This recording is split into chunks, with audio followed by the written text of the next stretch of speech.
Hello everyone, स्वागत है आप सबका। मेरा नाम है प्रवीण चक्रवर्ती और आज हम लोग डिस्कस करने वाले हैं जेई एडवांस के एक और क्वेश्चन के बारे में। क्वेश्चन आपकी होम स्क्रीन पे आपको दिख रहा होगा, ठीक है। आप क्वेश्चन को एक बार पढ़ लीजिए, फिर इसे हम लोग सॉल्व करेंगे, ठीक है। देखिए क्वेश्चन क्या कह रहा है कि conducting wire of parabolic shape, ठीक है। कोई कंडक्टिंग वायर है, वो इस तरीके से पैराबोलिक शेप में है, जो y is equal to x square के स्टैंडर्ड इक्वेशन को ओबे कर रहा है। Is moving with a velocity v is equal to v naught i cap, ठीक है। ये इस डायरेक्शन में यानी एक्स एक्सिस की तरफ v is equal to v naught velocity के साथ मूव कर रहा है। वो भी मैग्नेटिक फील्ड कैसा दिया हुआ है, नॉन यूनिफॉर्म दिया हुआ है। किसकी वैल्यू कितने, b is equal to B naught one plus Y by L और पावर में बीटा के as shown in the figure. If we not B naught L and B are the positive constant and del phi is the potential difference develop between the ends of the wire. इन दो wires के दो ends के बीच में जो potential difference हो रहा है वो डेल फाई है। तो इनमें से कौन सा ऑप्शन जो है वो करेक्ट है, ठीक है। क्वेश्चन में तो बेसिकली ये बोला गया कि मैग्नेटिक फील्ड इनवर्ड है, वो भी नॉन यूनिफॉर्म है। आपको समझ में कि वायर इधर मूव कर रही है, इसमें पोटेंशियल डिफरेंस आएगा, यानी एक ये इलेक्ट्रोमैग्नेटिक इंडक्शन का एक क्वेश्चन है।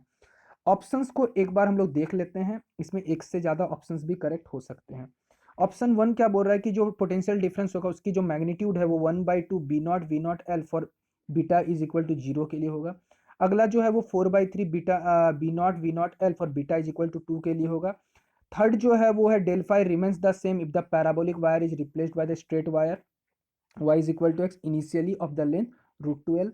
और चौथा जो बोल रहा है कि del phi is proportional to the length of the wire projected on the Y axis, ठीक है। इन चारों ऑप्शंस को हम एक एक करके चेक करेंगे, ठीक है। तो आपको अगर मेरी पूरी सीरीज अगर पसंद आ रही है तो वीडियो को लाइक करना ना भूलें। चलिए देखते हैं इस क्वेश्चन को ध्यान से। देखिए इस क्वेश्चन में क्या बोला कि इस तरीके से एक वायर है, इसकी अपनी एक लेंथ है, यहाँ से इस तरीके से चल रही है, ठीक है। और v is equal to v naught है, मैग्नेटिक फील्ड डॉट दिया हुआ था, ठीक है, यानी आउटवर्ड दिया हुआ था, नॉन यूनिफॉर्म है। तो आपको पता है कि b इज इक्वल टू इतना दिया हुआ है। तो आपको पता है कि अगर हम इसमें एक काम करते हैं सिंपल सा, आपको पता है मोशनल ईएमएफ, क्या एक टर्म आपने सुना होगा, motional EMF, electromagnetic induction. Motional EMF की जो जनरल फॉर्म होती है वो जो होता है वो होता है ई आपका चार्ज, जैसे कि हम लोग यहाँ से लिखते हैं, एक्चुअली इसके लिए स्टैंड है BLV लिखते हैं, ठीक है। ये एक फॉर्म होता है।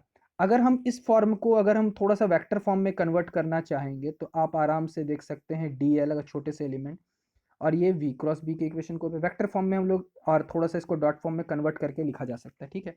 बट इतना हम कुछ करने नहीं जाएंगे, सिंपल सिंपल हम लोग समझेंगे कि जो मेन एलिमेंट है वो वाई डायरेक्शन की ओर जा रहा है, ठीक है। क्यों ऐसा जा रहा है आप समझ सकते हैं, देखिए ध्यान से यहाँ से कि मैग्नेटिक फील्ड सॉरी वेलोसिटी इसकी इधर है आई की तरफ, और मैग्नेटिक फील्ड किधर है जेड की तरफ, ठीक है, जेड की तरफ है।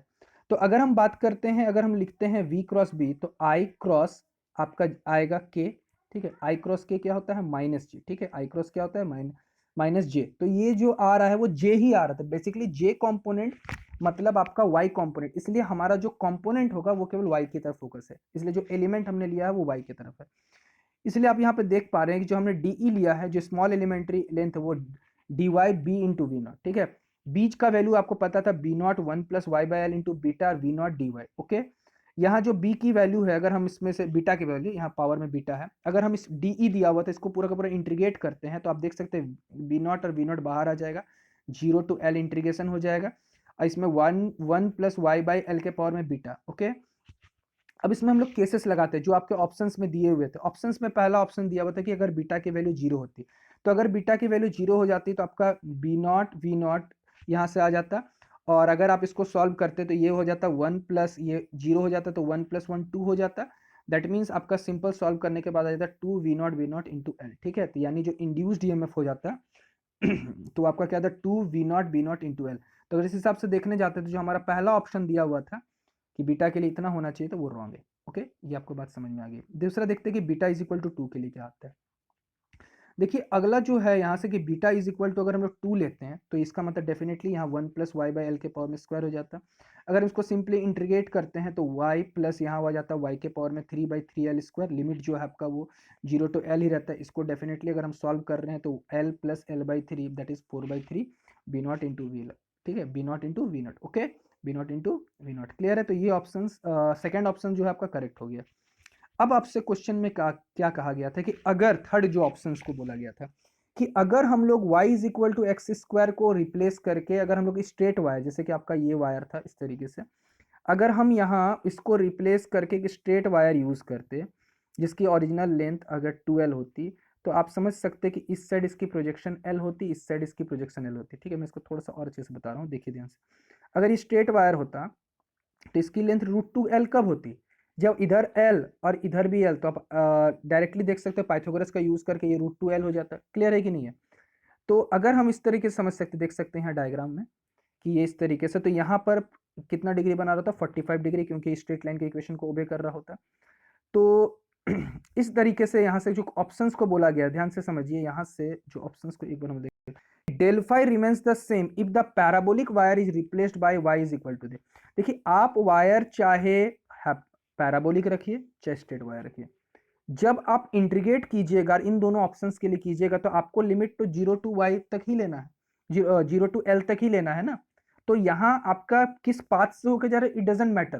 दैट मीन्स है कि आपके वायर डजेंट मैटर कि वो किस तरीके से काम कर रहा है। ओके, तो यहाँ से जो ऑप्शन नंबर सी है वो करेक्ट बनता है। ठीक है, अब चौथा ऑप्शन जो बोला गया है, ध्यान समझिए कि del phi is proportional to the length of the wire projected along the Y axis. ठीक है, तो ध्यान से समझिए कि जो डेल फाई है, अभी हमने जो एक्सप्रेशन लिखा था d e is equal to d y v not B naught, इसमें जो है, ध्यान से समझिएगा, इसमें जो हम लोग कर रहे हैं, इसका जो मेन प्रोजेक्शन है, प्रोजेक्शन यहाँ पर समझिएगा, प्रोजेक्शन अलोंग द ऑप्शंस को ध्यान से देखिए, यहाँ से del phi is proportional to the length of the wire projected along the Y axis.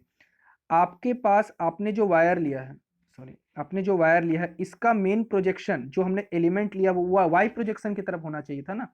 तो ये केवल और केवल वाई एक्सिस के डायरेक्शन पे डिपेंड करता है। प्रोजेक्शन आपका वाई में क्या है, इसको एक्स के प्रोजेक्शन से कोई मतलब नहीं है। इसीलिए ये जो डेल फाई है, ये जो है डी जो है, वो option number D is the correct option बनता है। ठीक है, अगर मैं आपसे एक आपको क्वेश्चन बताता हूँ कि अगर यही क्वेश्चन आपका इस तरीके से रहता कि ये जो वायर है, ठीक है, ये जो वायर है, ये तो एक्स की तरफ मूव करवा रहे हैं हम लोग इसको, अगर ये वायर अपवर्ड मूव कर रहा होता, ठीक है, इस तरीके से भी तो मूव कर, यानी वाई एक्सिस के तरफ, तो आप मुझे कमेंट सेक्शन में कमेंट करके बताइए कि ये जो ऑप्शंस है ए बी सी डी, ये चारों ऑप्शंस में किस तरह से चेंजेस आते हैं। क्लियर है? आई होप कि आपको ये क्वेश्चन अच्छे से समझ में आएगा। कोई अगर डाउट है तो आप कमेंट सेक्शन में कमेंट करके पूछ सकते हैं। Thank you.